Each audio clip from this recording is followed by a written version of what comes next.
Shalom, shalom. Aujourd'hui, samedi 8 novembre 2025, comme à l'accoutumée, nous sommes à notre émission hebdomadaire, la HVE, l'heure de la vérité de l'Évangile. Nous rappelons que l'Église Gracieux Grâce est porteuse de l'amour inconditionnel de Dieu et de l'œuvre parfaite, totale, complète et achevée de Christ à la croix. Et c'est cette Église qui produit cette émission. Bien évidemment, nous sommes sur les réseaux sociaux, sur les différents canaux. Alors nous allons vous demander de vous connecter au maximum à tous les membres de l'Église Grâce sur Grâce, à tous ceux qui nous suivent depuis les quatre coins du monde sur Facebook, sur TikTok. Tapotez, likez, partagez, invitez vos amis. Alors, bonsoir pasteur. Et grâce, Comment allez-vous? le Seigneur nous fait beaucoup de grâce. Son Am- amour sur nous Amen. nous fait beaucoup de bien. Amen. Et comme je le disais tantôt, c'est un plaisir de vous retrouver tous les samedis afin de décortiquer des sujets encore à controverse à cette émission, l'heure de la vérité de l'Évangile.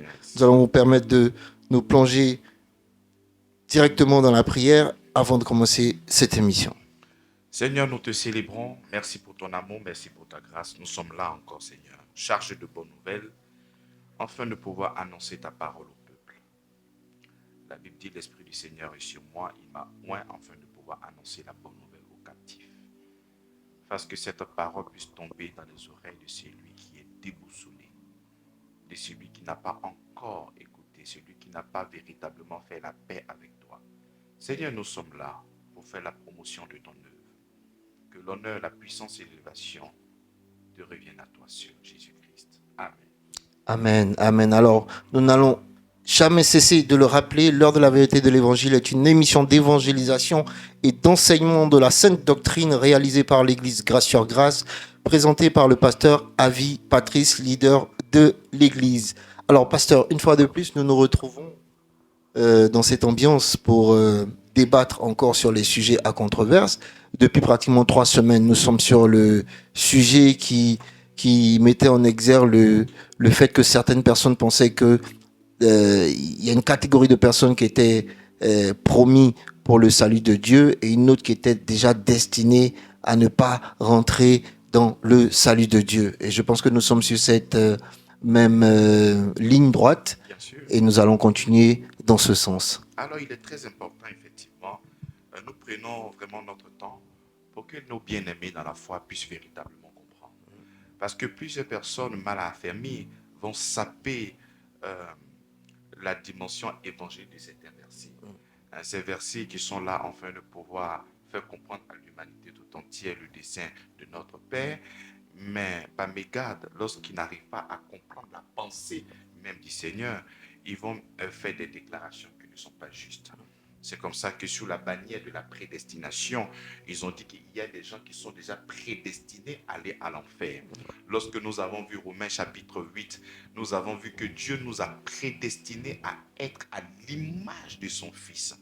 Donc la Bible est chargée de bonnes nouvelles. La Bible, c'est la bonne nouvelle. L'évangile, c'est la bonne nouvelle. Mais dis à une personne que toi, tu as été créé pour l'enfer. Ça, ce n'est pas une bonne nouvelle. Ça, c'est un message qui ne vient pas de la Bible. La Bible nous fait comprendre, l'Esprit du Seigneur est sur moi. Il m'a oint. Pourquoi il m'a oint, envoyé? Afin de pouvoir annoncer la bonne nouvelle. Non pas à certaines personnes, mais à la création. Donc, sous la bannière de la prédestination, ils ont fait comprendre qu'il y a des gens que Dieu lui-même a déjà destinés en enfer. Non, ça, c'est pas la bonne nouvelle, ça, c'est le fatalisme. Non, l'évangile ne prêche pas ça. Non, le son de l'évangile est clair dans la Bible. Rien à voir avec ces genres de pensée. Fait comprendre encore que nous n'avons pas de libre arbitre parce que si nous avons la capacité de choisir, cela montre que nous avons le libre arbitre. Mais non, on n'a pas le libre arbitre, on n'a pas de choix. Que Dieu aimerait une catégorie de personnes et que Dieu haïrait encore une catégorie de personnes. Mais si ces gens disent ça, la personne même qui prône ce message, dis-moi, est-ce que toi, Dieu t'a destiné en enfer ou Dieu t'a destiné au paradis? Parce que si t'a destiné en enfer, bon, que tu crois au Seigneur ou pas, mais tu ne pourras pas aller au ciel. Parce que ton nom est déjà écrit dans le livre de la mort. Tu es déjà damné. Quelle que soit la foi que tu auras en Jésus-Christ, ça ne va te servir à rien. C'est une vérité c'est un mensonge, pas une vérité. C'est quelque chose qu'on ne retrouve pas véritablement dans la Bible. Mais lorsque nous n'avons pas la pensée de Christ, effectivement, nous pouvons avoir ces genres d'orientation. C'est comme ça que le Seigneur nous a fait la grâce et nous avons passé en revue tous les versets énigmatiques qui créeraient beaucoup d'obstacles dans notre compréhension. Et par la grâce du Seigneur, nous les avons exposés et nous avons déconstruit ces idées en montrant tout à fait que Dieu aime non pas une catégorie de personnes, mais Dieu aime tout le monde. Il y en a d'autres même, je crois que c'est cette prédication qui a créé beaucoup d'engouement autour de ces vidéos. Il y a quelqu'un qui m'a dit, mais Jésus-Christ, lors de sa prière sacerdotale, là je suis en Jean chapitre 17, mais Jésus ne priait pas pour tout le monde, parce qu'il a dit, Père, je prie non pas pour le monde, mais pour ceux que tu m'as donné. Mais cette vérité ne vient pas déconstruire ce que je dis, parce que je dis très bien que Dieu a tant aimé le monde qu'il a donné son Fils unique afin que quiconque croit. Donc lorsque Jésus vient, il vient pour l'humanité tout entière, mais quand il quitte cette zone de la terre et qu'il vient se présenter devant le Père, mais il vient avec ceux qui croient. Mais si tu ne crois pas, il ne pourra pas prier pour toi parce que tu ne l'as pas reçu. Il dit, si tu me régnes, je vais te régner aussi, mais devant mon Père. Donc, il y a lieu que nous puissions l'accepter. C'est comme ça que lorsque nous acceptons, lui en nous et nous en lui, afin que nous soyons un. Donc, pasteur, sans vouloir vous couper, ça voudrait dire que la personne qui vous a posé la question, qui disait que c'était Jésus-Christ qui priait pour ces personnes privilégiées, en fait, par rapport au verset que vous avez donné, Jésus-Christ a prié pour quiconque croit. C'est ça? Non, Jésus priait pour ceux que Dieu lui a donnés. Jésus priait pour ceux qui croient en lui, D'accord. mais non pas pour le monde entier. Entier. Voilà pourquoi je reprends Jean chapitre 3, le verset 16. Car Dieu a tant aimé le monde. Il y a une histoire d'aller et de retour. Donc lorsque Jésus vient, il vient pour le monde entier. Voici la main tendue du Seigneur. Quand la main, elle est tendue, mais elle est tendue pour l'humanité tout entière. Et c'est ceux qui vont recevoir cette main qui reviendra dans quoi? Dans l'éternité avec le Seigneur. Donc, lorsqu'il revient, effectivement, il ne revient pas avec tout le monde, mais il revient avec Avec qui? ceux. Avec ceux qui vont aussi l'aimer. Selon Romains chapitre 8, le verset 28. Il a dit là-bas que tout concourt au bien de ceux qui aiment Dieu, pas de ceux que Dieu aime, mais de ceux qui aiment Dieu. Et quand je dis ça, je ne suis pas en train de dire que l'amour de l'homme est en premier. C'est parce que Dieu nous a aimés le premier que nous l'aimons en retour. Son amour nous a contaminés. Son amour a créé de l'amour en moi. Son amour a créé aussi de l'amour dans mon cœur. Et c'est son amour qui m'a donné la force d'aller vers lui. Nous avons pris cette expression-là par l'appel. Dieu nous appelle au travers de quoi? Au travers de l'évangile. Parce que l'évangile est la puissance de Dieu. Parce qu'aucune personne ne peut se déplacer, se lever d'elle-même pour dire je vais à Dieu. Non, il faudrait qu'une puissance puisse t'attirer. Et quelle est cette puissance-là? C'est la puissance de l'évangile. L'évangile nous fait comprendre que l'évangile est la puissance de Dieu. Dieu se sert d'une puissance afin de pouvoir te délivrer de la puissance esclavagiste de Satan. Dieu se sert d'une puissance afin de pouvoir te délivrer du monde ténébré et te transférer dans le royaume de la lumière. Mais quelle est cette force qui t'attire? Cette force-là, mais c'est l'évangile. Et lorsqu'il tend sa main, lorsqu'il tend l'évangile, l'évangile en lui-même va te produire la foi. Et c'est cette foi qui te permet de te connecter et de venir vraiment dans l'éternité. Alors, j'ai gardé le plus grand verset, ce sur quoi les calvinistes véritablement s'appuient et annoncent cette théorie que Dieu aimerait une catégorie de personnes et que Dieu aimerait aussi une autre catégorie de personnes, provient de Romains chapitre 9, à partir du verset 13, lorsqu'il sera en train de parler de « j'ai aimé Jacob » ou « j'ai haï Ésaü ». Avant ça, j'aimerais encore donner quelques versets pour faire comprendre à nos bien-aimés que effectivement nous avons le libre arbitre. nous avons le libre arbitre d'accepter le Seigneur Jésus-Christ comme de ne pas véritablement l'accepter. La Bible nous ferait comprendre dans le livre de Actes chapitre 16, le verset 31. Paul et Silas répondirent, crois au Seigneur Jésus et tu seras sauvé, toi et ta famille. Donc, lorsque les geôliers ont vu d'une manière extraordinaire la porte ou bien les chaînes de la prison qui ont cédé, ils avaient tellement eu peur et ils étaient impressionnés par ces événements. Ils ont posé la question, mais que faut-il faire afin que je sois sauvé? Il dit, mais crois au Seigneur Jésus-Christ. Mais l'apôtre Paul était en train de parler à qui? Mais il ne parlait pas aux Juifs, mais il parlait à des étrangers. Il parlait des gens qui étaient en dehors du quoi? Mais du judaïsme, en dehors de la culture juive, en dehors de ce peuple-là, donc la nation voisine. Donc il dit, crois au Seigneur Jésus-Christ, mais tu seras sauvé, mais toi et ta famille. Donc ici, qu'est-ce qu'il faut faire pour être sauvé? Mais il faut croire. Donc croire dépend de toi. Ça dépend de toi, bien-aimé. Si tu crois que Jésus-Christ est mort pour toi à la croix de Golgotha, mais bien-aimé, tu es sauvé. Ça, c'est ce que la Bible dit. La Bible nous fait comprendre qu'il n'est pas un fils de l'homme pour mentir. Donc, ce qu'il a dit, c'est poussé par l'Esprit de Dieu que les gens ont parlé de la part du Seigneur. Donc, ce qu'il a dit est vrai. Il faut croire. Croire, c'est croire. Croire, c'est croire en ce que Jésus-Christ a fait à la croix de Golgotha, en fait que nous puissions véritablement être sauvés au nom de Jésus-Christ. Lorsque nous prenons le livre de Marc chapitre 16, le verset 15 à 16, il dit, puis il leur dit, allez par tout le monde, pas aller chez les chrétiens. Non, il dit, allez partout le monde et prêchez la bonne nouvelle à toute la création. Non pas venir prêcher que toi, ton nom est écrit dans toi, tu dois partir en enfer. Toi, tu dois être sauvé. Ces personnes qui croient que Dieu vient sauver ses enfants. Donc, laisse nous fait comprendre en réalité que les gens naissent directement enfants de Dieu. Mais nulle part dans la Bible, nous avons cette portion de l'Écriture. Jean chapitre 1, le verset 12 nous fait comprendre qu'à tous ceux qui l'ont reçu, à ceux qui croient en son nom, elle a donc donné le pouvoir, mais de devenir enfants de Dieu. Donc, nous devenons des enfants de Dieu. Oui, le Seigneur nous a connus.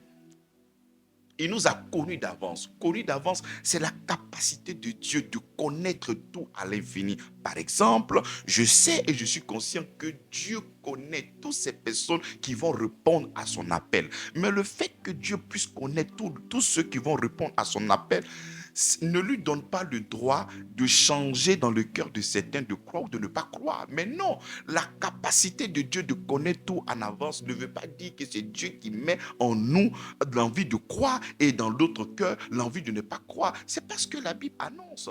Et pour ceux qui vont croire, il les a prédestinés à être à l'image, mais quoi? Mais de son Fils. Donc ça n'a rien à voir avec Dieu a aimé certaines personnes, lui là il est prédestiné à aller en enfer. Dieu l'a créé pour l'enfer parce qu'il ne l'a pas aimé, parce qu'il a aimé autre personne. Mais nous allons tout de suite là, prendre le verset, mais avant ça, il faut vraiment que nous puissions établir. Donc il dit, puis il leur dit, allez par tout le monde et prêchez la bonne nouvelle à toute la création. C'est lui qui croira et qui se fera baptiser sera sauvé. Mais celui qui ne croira pas sera condamné. Donc la condition d'être damné, c'est celui qui a refusé Jésus-Christ. Pas celui dont son nom est écrit déjà dans le cahier de la damnation. C'est celui qui refuse. Lorsque le salut est venu frapper à ta porte, tu as refusé. Et refuser, c'est toi qui l'as refusé. Ce n'est pas Dieu qui a mis en toi l'envie de ne pas l'accepter. Non, ce n'est pas ce que la Bible nous fait comprendre. Non. Donc ici, Marc chapitre 16, le verset 15 à 16 nous dit clairement, mais celui qui ne croira pas. Il y a quelqu'un qui me dira, mais effectivement, c'est ce que Dieu a déjà choisi, qu'il a déposé en eux la capacité de croire. Et toi, à qui il n'a pas donné la capacité de croire, tu ne seras pas sauvé. Mais ça encore, ce n'est pas écrit quelque part. Mais la Bible nous fait comprendre que la foi vient. on ne naît pas avec la foi. Donc ceux qui le disent sont en train de nous faire comprendre que lorsque un enfant de pour eux, lorsqu'une personne naît, cette personne naît directement enfant de Dieu, ayant donc la capacité de pouvoir croire. Non, mais c'est faux, ce n'est pas la vérité. La vérité de l'évangile nous fait comprendre que la foi vient. Comment est-ce qu'elle vient? Parce que l'on entend. Et ce qu'on entend vient de la parole de Christ. Donc, si nous avons un public, si nous avons des communautés, si nous avons des gens qui ne sont pas sauvés, ce n'est pas parce que Dieu a écrit leur nom dans le cahier de la mort, mais c'est parce que l'évangile qu'ils reçoivent n'est pas l'évangile de Christ. L'apôtre a été clair. Lorsque nous prenons le livre de 1 Corinthiens chapitre 15, il a été clair. Qu'est-ce qu'il a dit? Le verset 1er. Il dit, je vous rappelle, frères, l'évangile que je vous ai annoncé, que vous avez reçu, dans lequel vous avez persévéré et par lequel vous êtes sauvés. Donc nous sommes sauvés par quoi? Mais par l'évangile. Par l'évangile. Si vous le retenez tel que je vous l'ai annoncé, autrement vous aurez cru en vain. Donc il faudrait que la croyance qui est dans ton cœur, il faudrait que cette parole-là soit conforme, non pas aux paroles de Pasteur Abi, parce que Pasteur Abi ne vient que répéter ce que Paul a écrit depuis Pépette les oies. Je ne viens pas avec un nouveau évangile, je viens avec un évangile qui existe déjà. Donc si ce que tu entends n'est pas conforme à la parole de Dieu, mais l'apôtre Paul dit, tu as cru, mais tu as cru comment? Tu as cru en vain. Donc lorsque tu crois en vain, tu ne peux donc pas avoir la foi pour que tu sois sauvé. Donc pour que tu puisses avoir la véritable foi afin d'être sauvé, mais il faudrait que tu puisses recevoir le véritable évangile. Lorsque nous prenons aussi Éphésiens chapitre 1, le verset 13, il nous dit aussi pareillement, il dit, en lui vous aussi, après avoir entendu la parole de la vérité, l'évangile de votre salut, en lui vous avez cru et vous avez été scellés. Donc avant d'être scellés, qu'est-ce qui s'est passé? On n'est pas scellé depuis notre naissance. On n'est pas scellé depuis le temps éternel. Même si nous sommes sauvés, même si le Seigneur nous a connus d'avance. Mais dans le temps présent, c'est lorsque quelqu'un viendra t'annoncer l'évangile et que tu vas dire Amen. Donc avant d'être scellé, qu'est-ce qui se passe? La Bible nous fait comprendre que tu as cru. Mais avant de croire, qu'est-ce qui s'est passé? Il dit en lui, vous aussi, après avoir entendu la parole de la vérité, l'évangile de votre salut. Mais si toi tu es parti à l'église, tu as entendu les liens, tu as entendu Satan, tu as entendu Marie de nuit, tu as entendu sirène des eaux, tu as entendu les hommes forts de ta famille, tu as tout entendu, sauf la parole de la vérité, sauf l'évangile de votre salut. Mais en quoi tu vas croire? Mais si tu crois au lien, mais tu n'es pas sauvé. Si tu crois au démon, mais tu n'es pas sauvé. Si tu crois au mari de nuit, mais tu n'es pas sauvé. Si tu crois en la puissance de Satan, mais tu n'es pas sauvé. Ce message qui doit être annoncé pour que tu puisses croire, c'est l'évangile de ton salut. Parce que dans l'évangile de ton salut, il y a la foi. Parce que la Bible dit la foi vient de ce qu'on entend. Et ce qu'on entend vient de la parole de Christ. Non pas la parole des liens, non pas la parole des autels, non pas la parole des malédictions, non pas la parole des prophètes. Je te vois, demain tu vas mourir. Je te vois, demain tu as une grosse voiture. Je vois que... Non, c'est pas ça. C'est la parole de Christ. Et quelle est la parole de Christ? Christ est mort, il a été enseveli et il est ressuscité pour ta justification. Christ est notre substitut. Il est l'endroit, il est le lieu d'expiation de nos péchés. C'est ce message-là que nous devions comprendre et dire Amen à cette prédication. Parce que lorsque nous serons en train de construire l'évangile, ça va créer la foi en toi. Et c'est cette foi qui te donnera donc la capacité de croire. Aujourd'hui, plusieurs personnes disqualifient l'évangile, disqualifient la puissance de Dieu afin d'être sauvés. Ils décident de jeter leur dévolu dans plusieurs autres choses. C'est comme ça que la Bible nous fait comprendre qu'à la fin des temps, il y a des gens qui auront la démangeaison d'écouter ce qu'ils ont envie d'écouter. Et après, lorsque ces personnes ne sont pas sauvées, nous allons nous cacher derrière ce verset qui dit que non, Dieu n'a pas aimé, c'est pour ça qu'il n'a pas compris l'évangile. Mais non, aujourd'hui l'évangile n'est pas caché. Mais toutes ces révélations que par la grâce de Dieu que je suis en train de donner aujourd'hui. Mais autrefois, je ne comprenais pas ça. Et lorsque je ne comprenais pas ça, ce n'est pas Dieu qui m'avait aveuglé. Mais la Bible nous fait comprendre qu'il se laisse trouver par celui qui le cherche vraiment. Et lorsque tu veux véritablement connaître le Seigneur, tu vas le trouver dans ses Écritures. Autrefois, je me promenais, je suivais des hommes, je suivais des pasteurs, je suivais des voyants, je suivais des prophètes. Mais cette fois-ci, je suis en train de chercher à connaître le Seigneur au travers de sa parole.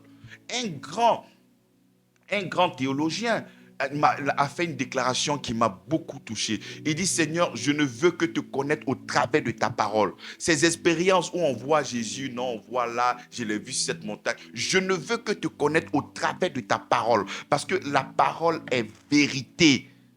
Ton expérience diffère d'une personne à une autre. Quelqu'un va se lever aujourd'hui, ah, j'étais en train de prêcher, j'ai vu Paul. Quelqu'un va se lever, j'étais en train de prêcher, j'ai vu Élie. Est-ce que nous pouvons aller sur ça afin de pouvoir bâtir notre foi? Mais nous ne pouvons que bâtir notre foi sur ce qui est écrit, ce que l'apôtre Paul a dit. Ça, c'est digne de confiance. Donc, je ne peux pas venir surfer dans ton environnement de vision et bâtir ma foi dedans. Je ne pourrai que bâtir sur ce qui est déjà posé au nom puissant de Jésus-Christ. Lorsque nous prenons 2 Pierre chapitre 3, le verset 9, le Seigneur ne tarde pas dans l'accomplissement de la promesse, comme quelques-uns le croient, mais il use de patience envers vous, ne voulant pas qu'aucun périsse, mais voulant que tous arrivent à la repentance.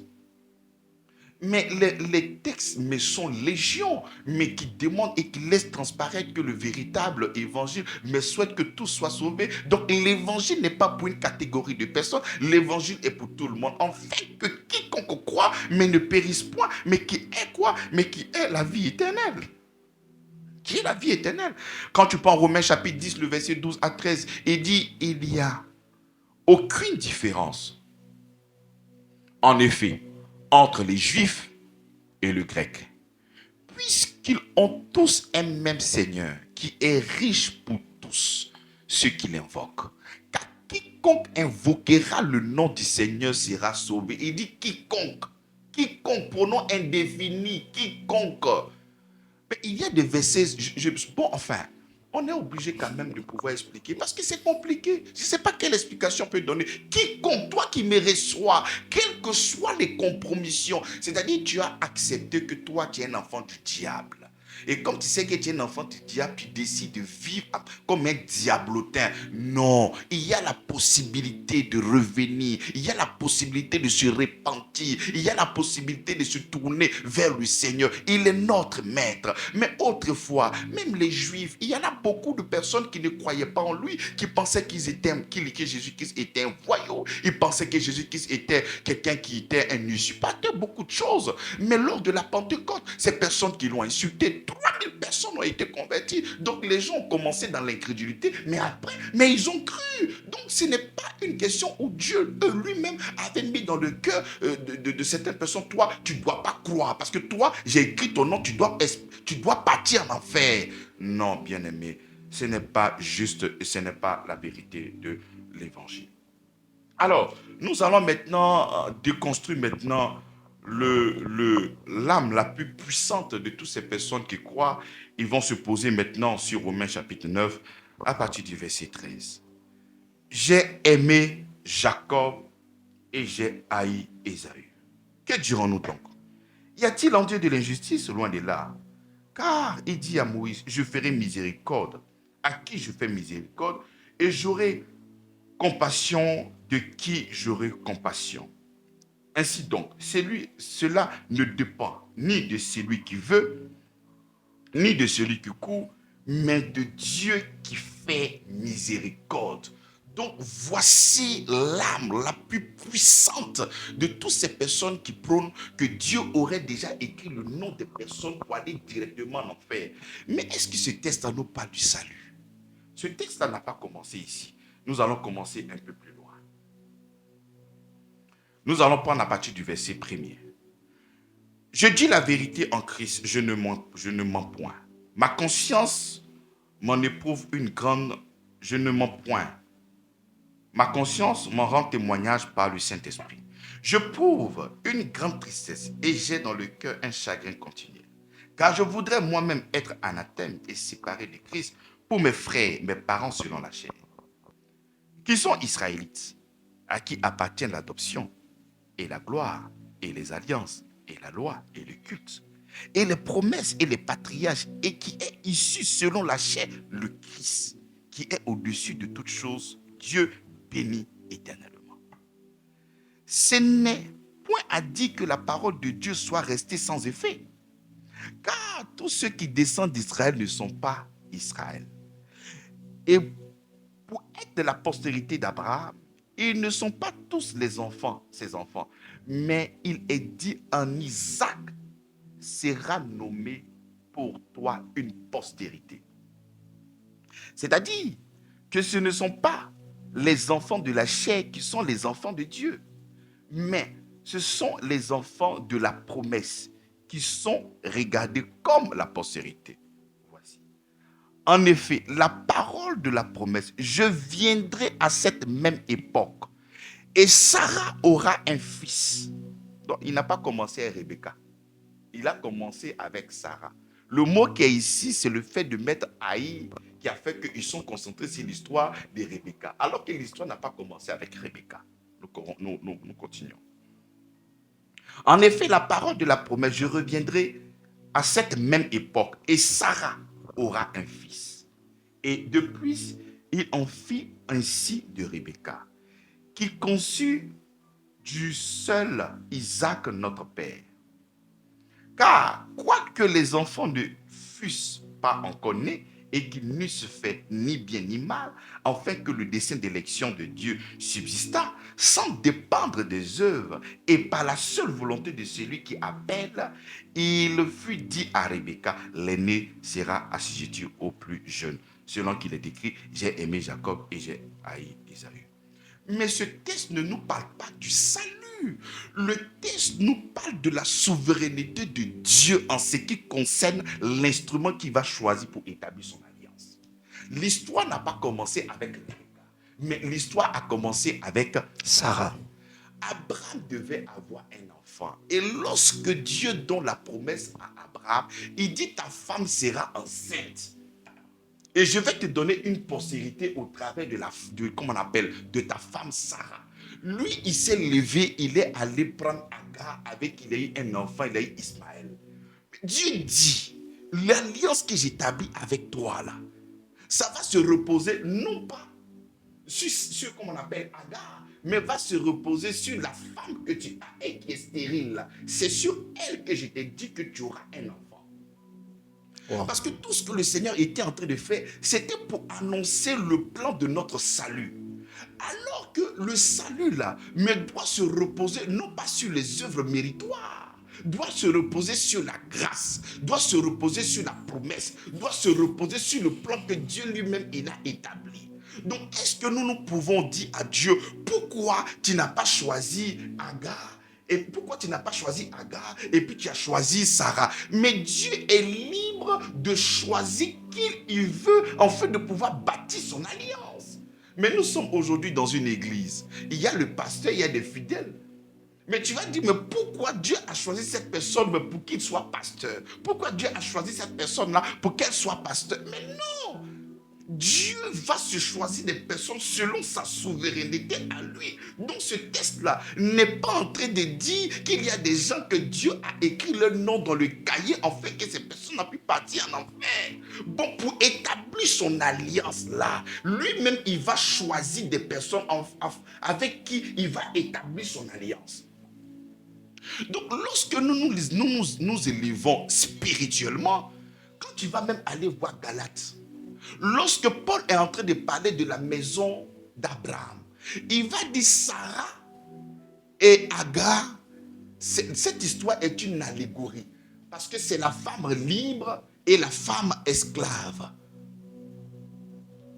Donc, le salut que le Seigneur est en train de préparer pour nous ne pourra que venir de la femme qui est libre. Parce qu'en Christ, nous serons libres. En Christ, nous ne serons pas des esclaves. Donc, afin de pouvoir construire l'histoire de l'évangile, il ne peut que se baser sur ce que lui-même il a déclaré. Et non pas les coups, non pas les œuvres de Abraham lui-même, mais de ce que lui-même il a établi. Dieu ne peut pas venir construire sur ce que Abraham lui-même il est venu déposer, mais il ne pourra que construire sur la promesse, sur ce que lui-même il a déclaré. Dieu a dit que ta femme sera enceinte. Et il a laissé sa femme et il allait sortir avec Agar afin d'avoir une postérité. Dieu est revenu. Il te dit que c'est moi Dieu, je te dis que je te donnerai un enfant.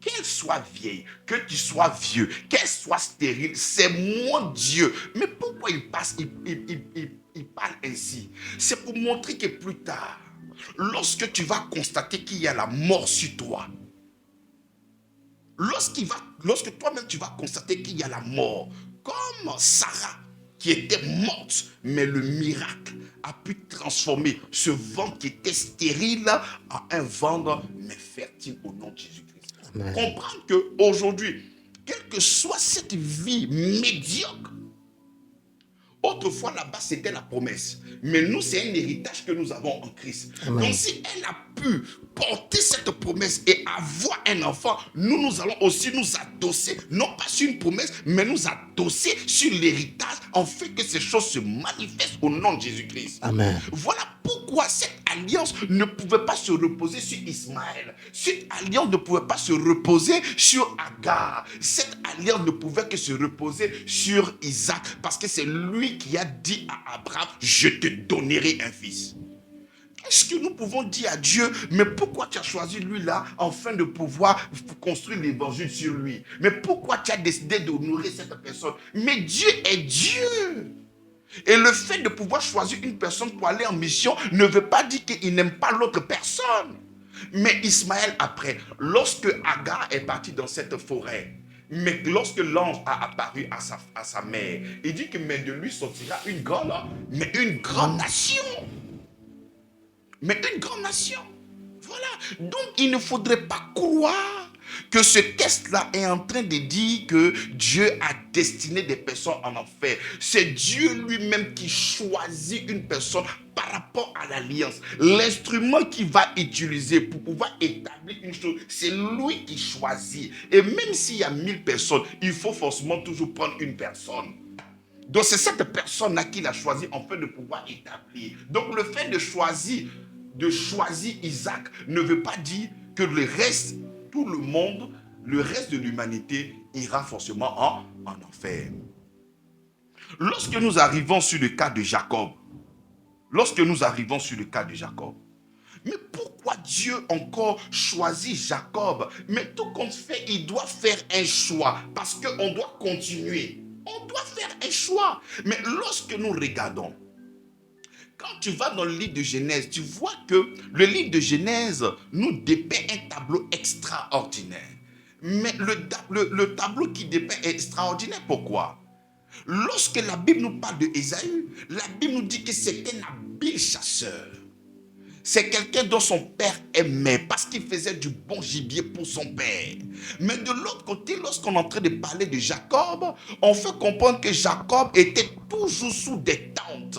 Mais il est au repos. Alors que le repos dans le livre des Hébreux, la Bible nous fait comprendre qu'en Christ, nous nous reposons en lui. Donc le repos est l'image encore de Christ. Donc le choix est posé sur qui? Sur Jacob par rapport à l'alliance qu'il est en train de faire. Parce que ça va se reposer non pas sur les œuvres méritoires, mais va se reposer sur quoi? Sur la grâce manifestée en Jésus-Christ. Donc la vie chrétienne, le Seigneur nous appelle à être dans quoi? Mais dans le repos. La vie chrétienne, ce n'est pas une vie où tu dois être un habile tueur, où tu vas tuer les démons. Tu vas tuer les démons de ton pays, tuer les démons de ta région, tuer les démons de ton quartier, tuer les démons de, comment on appelle, de ta commune, tuer tous les démons, connaître le nom de tous les démons. Là, c'est démons de mari de nuit, démons de temps, démons de temps. C'est-à-dire des chrétiens qui font aujourd'hui la démonologie.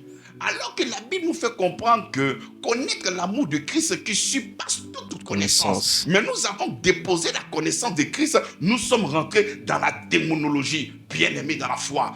Pour pouvoir vaincre le diable, il faut connaître comment est-ce que le diable fonctionne. Il faut connaître le nom du diable. Mais ces choses-là sont quittées où ça? Non, bien-aimé, nous sommes dans un environnement où il y a des anges. Il faut connaître ton ange. Il faut connaître le nom de ton ange. Il faut rentrer dans l'angéologie. La Bible dit connaître l'amour de Christ qui surpasse toute connaissance. Nous laissons la connaissance de Christ. Nous laissons l'amour manifesté en Christ pour aller chercher la démonologie, pour aller chercher quoi? L'angéologie. Maîtriser les cultes, les cérémonies. Mais tout ça, pourquoi? C'est pas ça le fondement de l'évangile. Donc si le Seigneur devait bâtir ici Ésaü, il avait légitimé les œuvres.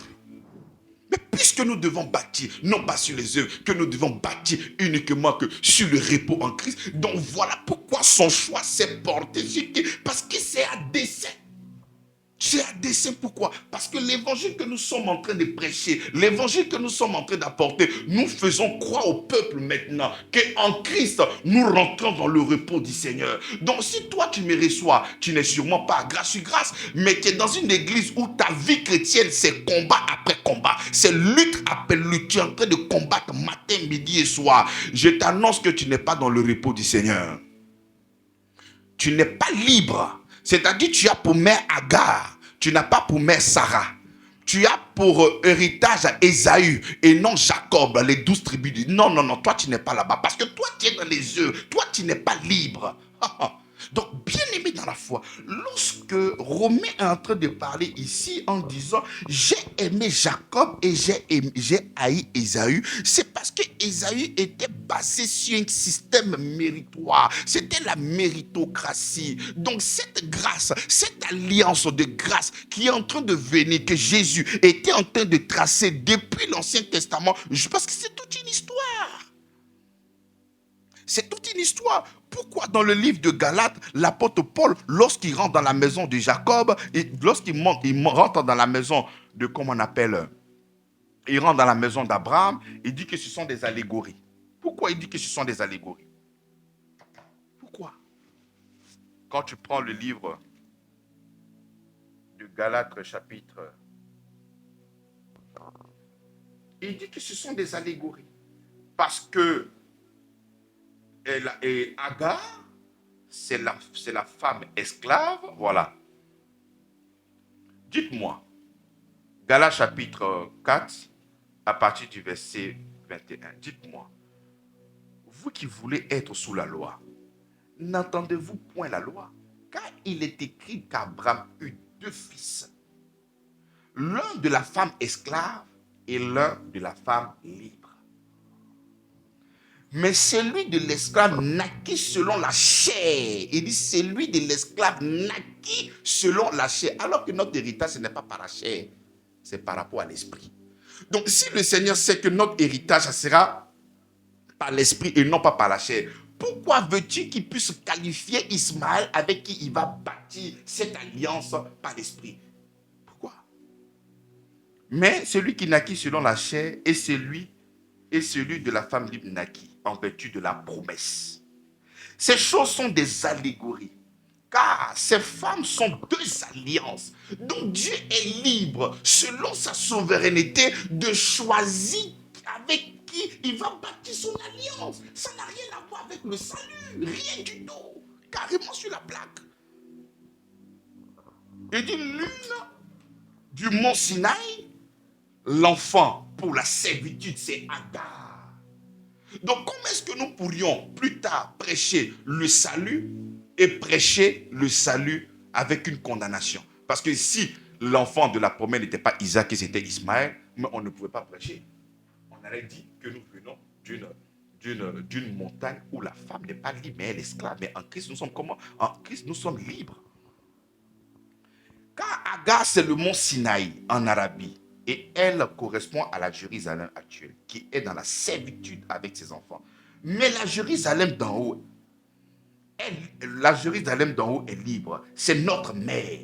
Car il est écrit, réjouis-toi, chérie, toi qui n'enfantais plus, éclate et pousse tes cris. Toi qui n'as pas éprouvé les douleurs de l'enfantement, car les enfants de la délaissée seront plus nombreux que les enfants de celle qui est mariée. Donc c'était pour construire cet évangile-là que le choix était sur Sarah et non pas sur Agar. Amen.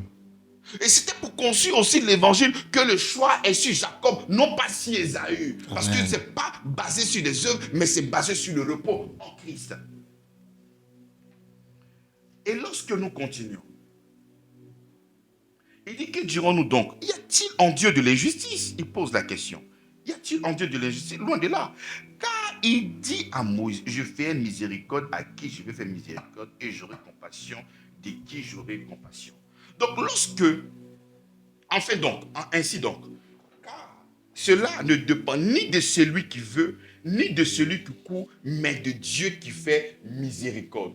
Et quand la Bible dit, tout dépend de Dieu qui fait miséricorde, il n'est pas en train de dire, il va faire miséricorde à une catégorie de personnes et il ne va pas faire miséricorde à une autre catégorie de personnes. Parce que lorsque nous prenons le livre de 1 Jean chapitre 2, le verset 2, parce que la Bible, il faut le lire dans son ensemble pour que nous puissions comprendre l'esprit. Il dit, il est lui-même une victime expiatoire pour nos péchés, non seulement pour le nôtre, mais aussi pour le monde entier. Donc, qu'est-ce qu'il est en train d'expliquer ici?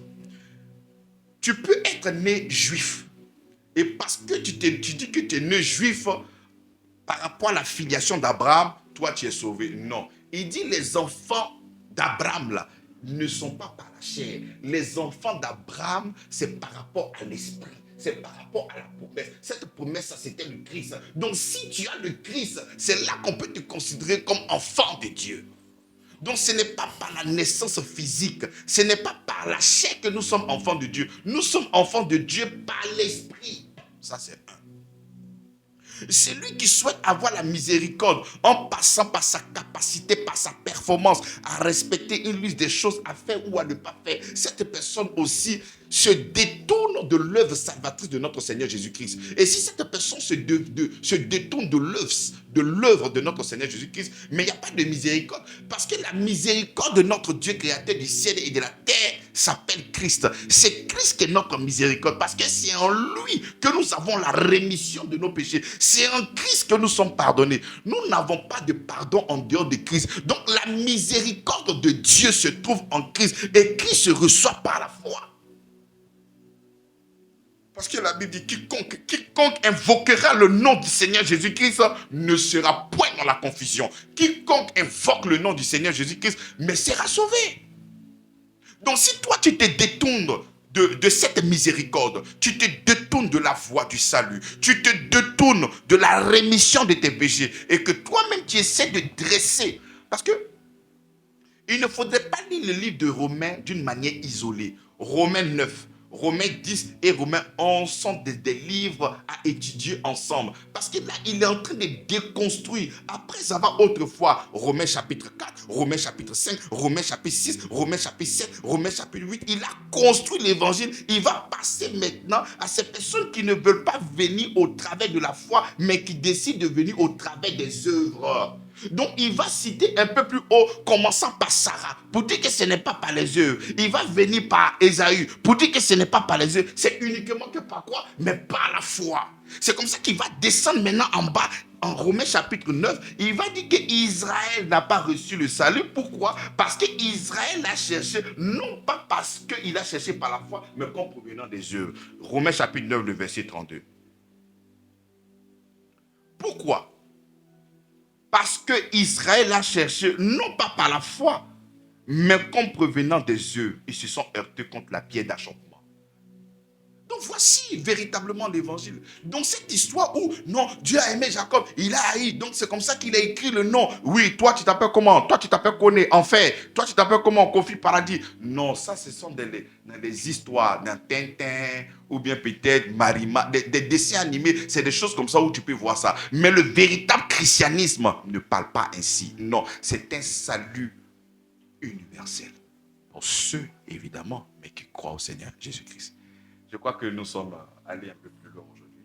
Je vais s'arrêter à 40. Si. Je pense que peut-être encore samedi, on va revenir encore sur des points qui sont véritablement essentiels. Amen. Merci encore une fois de plus, Pasteur Avi, docteur et leader de la communauté Grâce sur Grâce. Ça a été vraiment une fin assez mouvementée parce que vous étiez en train de déconstruire ce verset sur lequel les gens s'appuient pour démontrer une fois de plus que d'autres ont été choisis et d'autres non. Et vous nous avez prouvé par des démonstrations bibliques ici que ce ne sont que des mythes et des mystères. Alors, nous rappelons rapidement que vous êtes à l'émission, la HVE, l'heure de la vérité de l'évangile, qui est une émission d'évangélisation et d'enseignement de la Sainte Doctrine. réalisé par l'église Grâce sur Grâce, présenté par le pasteur Avi Patrice, leader de l'église. Nous rappelons rapidement le programme de l'église Grâce sur Grâce. Les cultes se tiennent tous les dimanches de 9h à 12h. Les mardis, un culte de proclamation dénommé 100% exaucement de 19h à 20h30. Les mercredis sont les jours de réception du pasteur de 8h à 18h sur rendez-vous. Les jeudis de 18h30 à 20h30, un culte d'enseignement sur des sujets à controverse ou des éléments que nous ne comprenons pas toujours. Et chaque premier vendredi du mois, une veillée de prière de 22h à l'aube. Alors, l'église Grâce sur Grâce est située à Tauban, au quartier Caen, Zinsou 3, numéro de téléphone 07 06 06 06 52. Et vous pouvez aussi nous retrouver sur nos différentes pages YouTube, TikTok, Facebook, Grâce sur Grâce.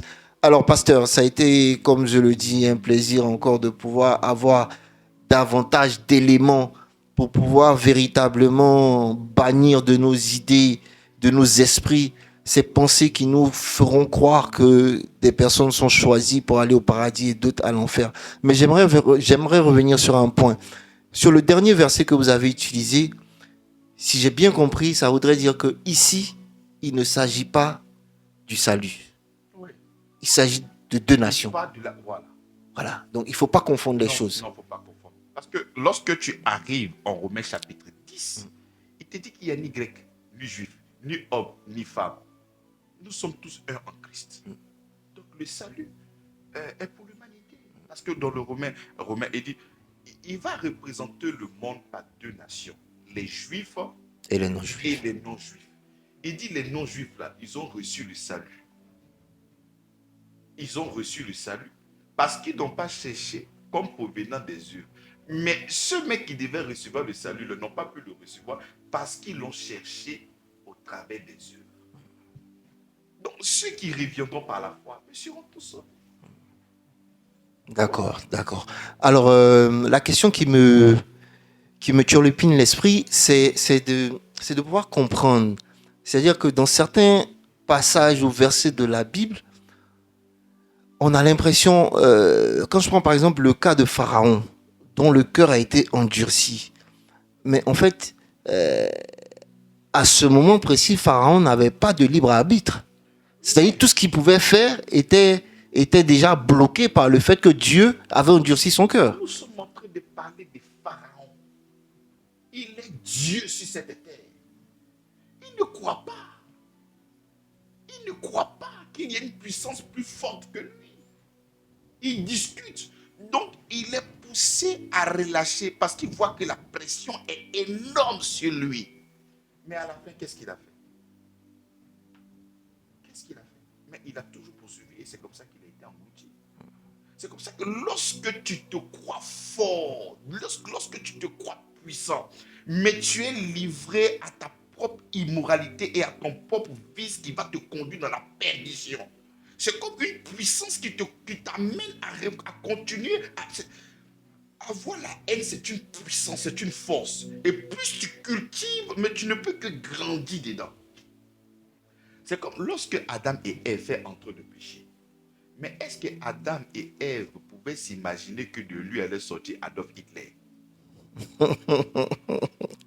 Pas du tout, je suppose. Mais au fur et à mesure que nous grandissons, le péché prend une vitesse de croisière. Ce n'est pas Dieu qui le multiplie dans nous. Non.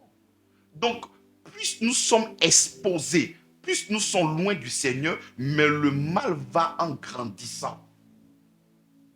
C'est comme ça que lorsque nous sommes en Christ, nous sommes aussi transformés en la même image de gloire en gloire. C'est comme ça que lorsque tu es dans les ténèbres, tu es aussi transformé par son image de ténèbres en ténèbres.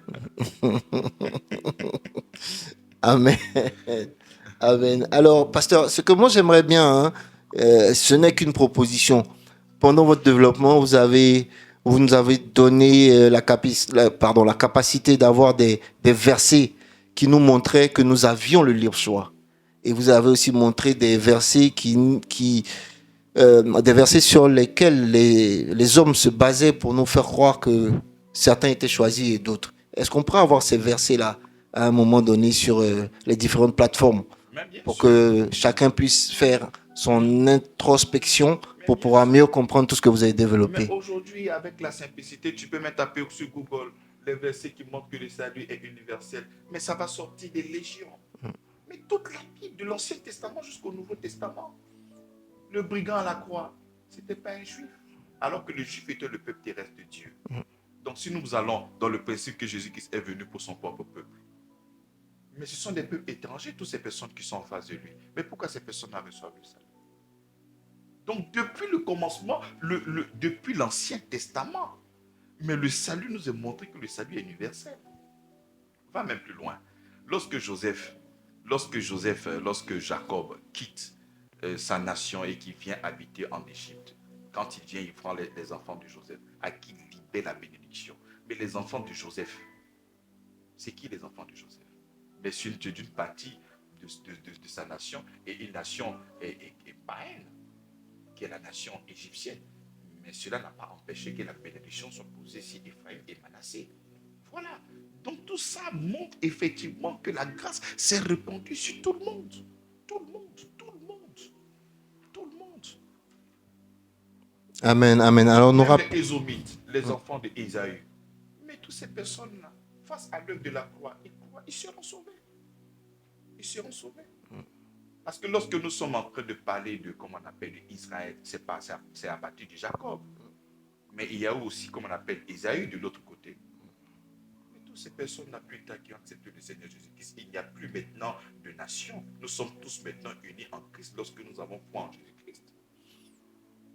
Amen. Alors, pendant que nous étions en train d'échanger tout à l'heure, il y a une question qui est venue qui disait comme ça que Pharaon n'a pas cru, mais Dieu a voulu ainsi pour se glorifier. Oui, le Seigneur a cette capacité de surfer sur toute difficulté en fait de montrer sa puissance et sa gloire. Lorsque par exemple Balak vient maudire, Balak appelle Balaam pour venir, Balaam appelle Balak pour venir maudire le peuple de Dieu, mais il arrive lorsqu'il monte sur la montagne et dit que ce peuple-là est saint. Donc le Seigneur a cette capacité de surfer sur toute chose pour la gloire du Seigneur. Joseph a été vendu, oui ou non? Ouais. Mais il s'est servi de ce qui s'est passé afin de pouvoir quoi? De pouvoir encore sauver son peuple. De pouvoir sauver son peuple. Lorsque Joseph étant vieux, il a dit prenez mes os, ne les enterrez pas en Égypte. Parce que notre lieu n'est pas ici. Notre lieu, c'est de l'autre côté, c'est Canaan. C'est parce qu'il ne s'est pas attaché en Égypte. Parce qu'il sait que l'Égypte, là, ce n'est pas son coin. C'est juste un pèlerin. Donc, il faut quitter ici. Il faut sortir de là. Donc, il ne s'est pas attaché. Donc, le Seigneur a cette capacité de transformer les difficultés en bénédiction. Mais pour la gloire de son peuple. Il savait que ce peuple-là allait être en captivité. Parce que le peuple de Dieu a commencé à grandir en Égypte. Donc, il fallait commencer à les casser. Et c'est comme ça qu'ils sont devenus esclaves de l'autre côté. Mais ils devaient sortir. Parce que Joseph a dit, lorsque vous allez sortir, là, prenez mes os pour sortir. Donc ils savaient qu'ils allaient sortir. C'est le jour-là qu'on connaissait. Donc forcés, ils allaient sortir. Et Pharaon, c'est Dieu. Il avait les magiciens, il avait tout le monde. Mais comment toi, tu vas venir annoncer un autre Dieu ici? Mais c'est faux. C'est pas possible. Parce qu'il se voit Dieu, il n'y a aucune personne devant lui. La Bible nous fait comprendre dans le livre de Romains chapitre 1, lorsque nous ne glorifions pas le Seigneur, notre cœur est un environnement fertile afin que le diable, afin que nous puissions être plongés dans les ténèbres. Prenons Romains chapitre 1. C'est bon de lire ce texte-là.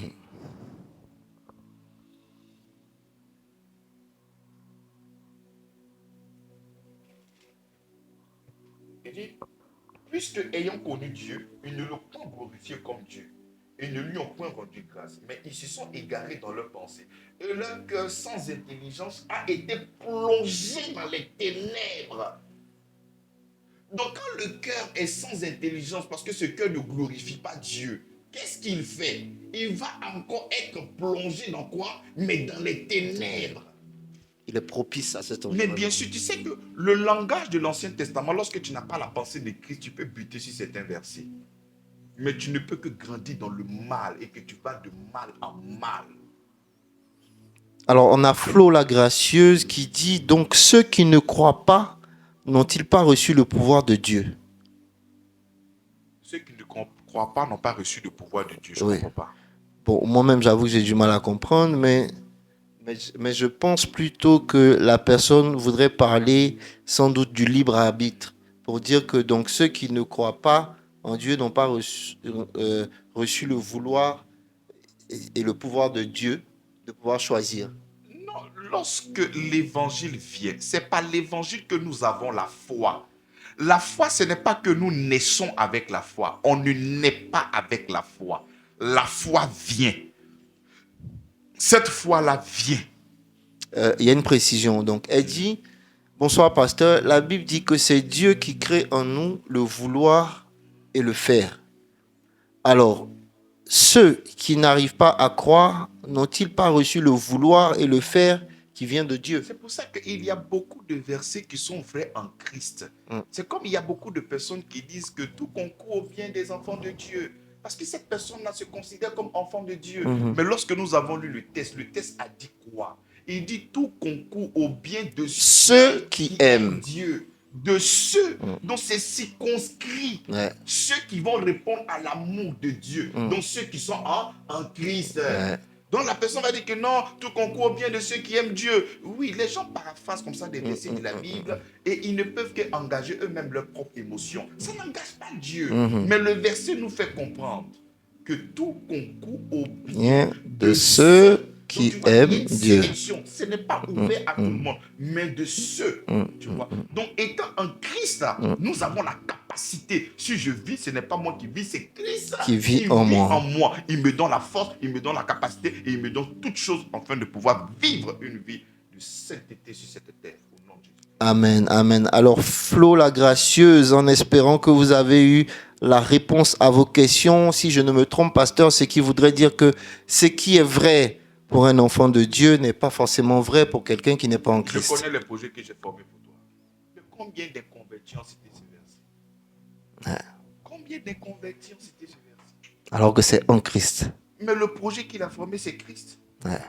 Je connais les projets que j'ai formés pour vous. Quand on dit ça à l'église, oui, le projet de mariage, le projet de temps, mais le projet, c'est Christ Yes. qui est le projet. Yes. Et lorsque nous sommes en Christ, mais nous avons la paix. Amen. Amen. Alors, nous rappelons rapidement que l'église Grâce sur Grâce est située à Toban, au quartier Canzin-sous-3. Les numéros de téléphone sont le 07 06 06 06 52. Vous pouvez nous retrouver sur nos différentes pages YouTube, TikTok, Facebook, Grâce sur Grâce. L'église Grâce sur Grâce est porteuse de l'amour inconditionnel de Dieu et de l'œuvre parfaite, totale, complète et achevée de Christ à la croix. Le programme, les cultes se tiennent tous les dimanches de 9h à 12h, un culte de célébration et d'adoration. Nous profitons donc pour vous inviter au culte de demain. Tous les mardis, un culte de proclamation dénommé 100% exaucement de 19h à 20h30. Les mercredis sont les jours de réception du pasteur de 8h à 18h sur rendez-vous. Les jeudis de 18h30 à 20h30, un culte d'enseignement sur des sujets controversés comme ceux que nous sommes en train d'étudier en ce moment. Et chaque premier vendredi du mois, une veillée de prière de 22h à l'aube. Nous sommes pratiquement à la fin de notre émission. Nous allons tendre le micro au pasteur afin de pouvoir recevoir les bénédicités. Seigneur, nous te rendons toute la gloire. Nous sommes là pour faire comprendre au peuple que ton amour se répand pour l'humanité tout entière. Et nous qui croyons, nous qui acceptons l'œuvre de la croix, nous sommes sauvés, nous sommes bénis. Merci Seigneur pour ton amour qui se répand encore. Toi qui vis et règnes pour des siècles et des siècles. Amen. Amen, amen. Alors le pasteur a rendu le micro par la prière. Nous vous souhaitons un excellent week-end et vous demandons davantage de venir liker, de venir partager au maximum afin de pouvoir avoir le maximum de personnes. Vous avez vu que quand vous posez des questions, on arrive à interagir et l'émission prend une autre tournure. Alors nous vous disons bye bye, à la semaine prochaine et demeurez bénis.